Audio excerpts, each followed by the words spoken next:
Assalamualaikum warahmatullahi wabarakatuh. Selamat pagi dan salam sejahtera bagi kita semua.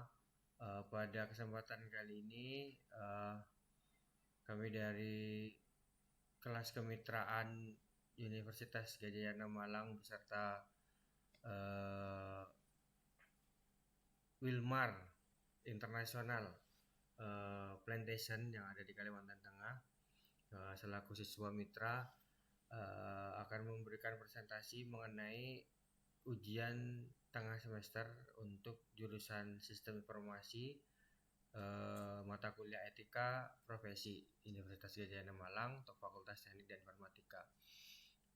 Sedangkan dalam kelompok ini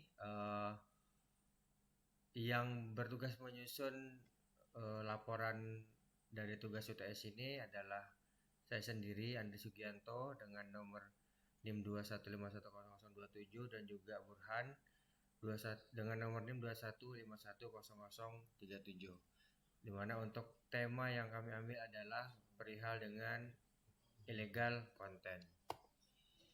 Yang pertama yang akan kami bahas adalah terkait dengan pengertian illegal content itu sendiri, di mana definisi dari illegal content diartikan adalah tindakan yang memasukkan data ataupun informasi ke dalam internet yang dianggap tidak benar, tidak etis dan melanggar hukum atau mengganggu ketertiban umum.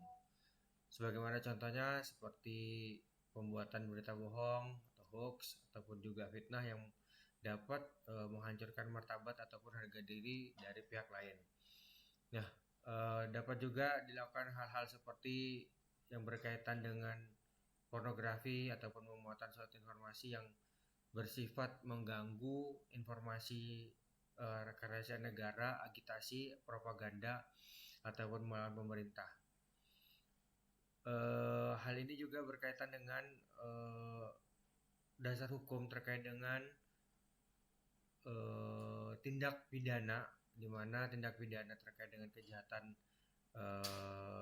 elektronik ini ataupun illegal content ini diatur di Undang-Undang Informatika dan Transaksi Elektronik atau disebut dengan Undang-Undang ITE mengenai informasi dan transaksi elektronik yang diatur di Undang-Undang Nomor 11 tahun 2008, kemudian diubah di tahun 2016 dengan Nomor 19 tentang perubahan Undang-Undang Nomor 11 tahun 2008 tentang transaksi dan sanksi elektronik.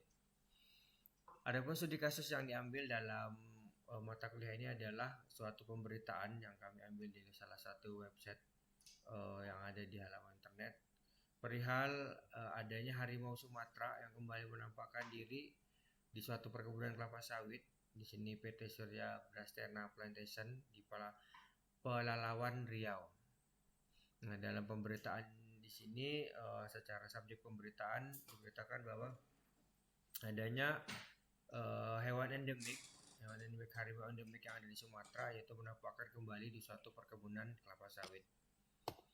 Nah, berdasarkan hasil kunjungan lapangan dan juga verifikasi dari pihak terkait, yaitu diverifikasi oleh Dinas ataupun Balai Besar Konservasi Alam BKSDA dari Riau, ketika melakukan ground check di lapangan ditemukan bahwa jejak yang dimaksud adalah bukan dari jejak harimau Sumatera, melainkan merupakan dari jejak hewan lain ataupun bukan harimau.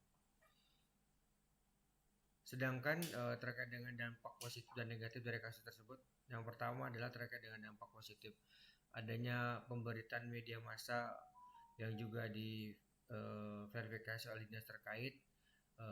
Di sini juga dapat mendapatkan hasil yang positif, yaitu di mana kementerian terkait akan melakukan ground check untuk memastikan bahwa isu tersebut adalah berita yang tidak benar.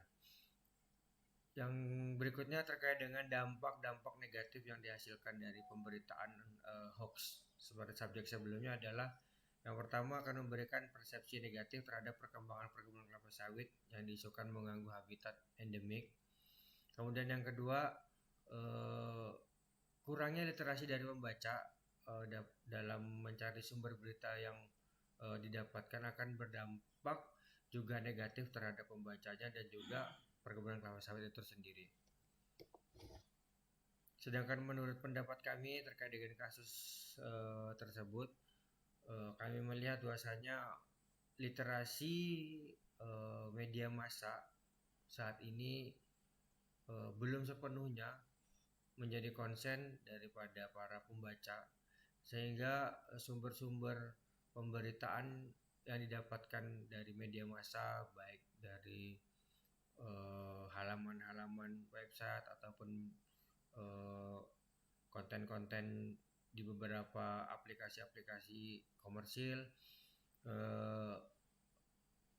sejauh ini hanya dilihat sebagai pemberitaan-pemberitaan yang belum dapat dibuktikan kebenarannya, sehingga rendahnya literasi dari masyarakat kita saat ini dapat memberikan konsekuensi negatif ke depannya terhadap berita-berita yang dianggap berita-berita ataupun isu-isu yang mengandung hoax.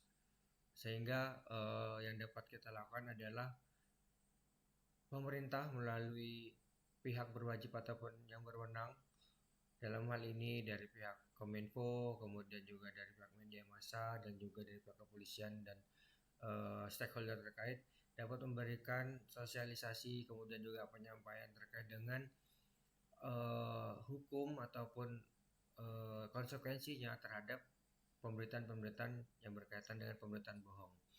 Dan juga dapat dilakukan sosialisasi dalam media massa bahwasanya semua pembaca wajib ataupun setidaknya dapat melakukan cross check kembali mengenai sumber-sumber berita yang didapatkan sebelum men-share kembali berita-berita yang didapatkan dan juga menyampaikan berita-berita yang didapatkan.